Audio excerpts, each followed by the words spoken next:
Now today's fly is a fly I reserve for a particular circumstance.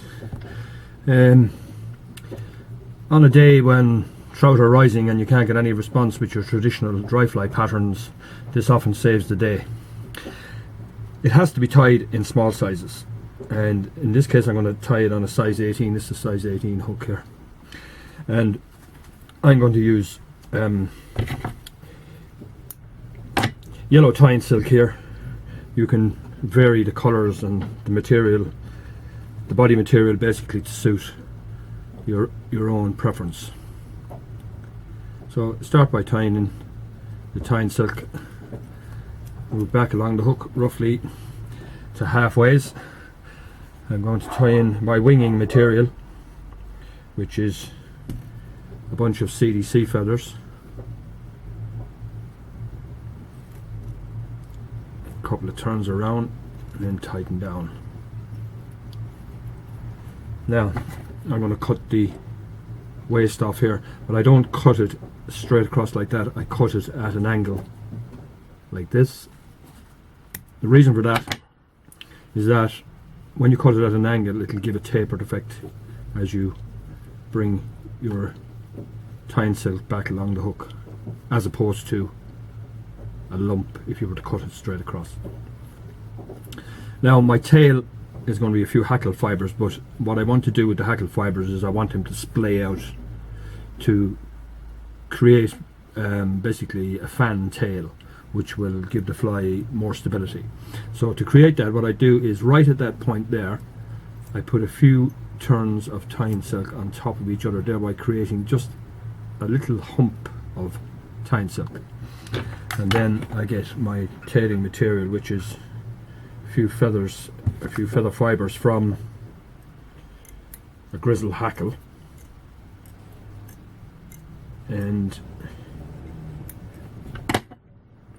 I tie them in just in front of the hump, in other words that side of the little hump.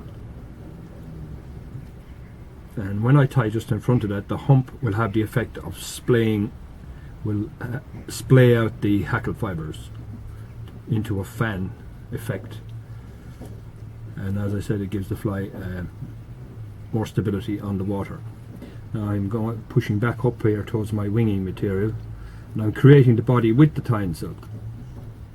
Now you can use other materials for your body. You can use your dubbing or your quills or whatever takes your fancy, but I'm just going to make it with the tine silk for the sake of convenience.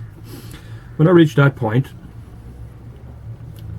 I then tie in front of my bunch of CDC in order to get it to go vertical basically, and then I split the CDC into two bunches, two evenly sized bunches, and I try and create, with a figure of 8, I try and create two wings, two separate wings. Now you can use the tine silk alone, or you can add a little bunch of dubbing to separate the wings. And then back to the front, whip finish, and as I always do, I give it a second whip finish, which makes it a little more secure and holds it together. Then what I do is I cut the wing to approximately the length of the body, and that's essentially the completed fly, and trim off my tine silk.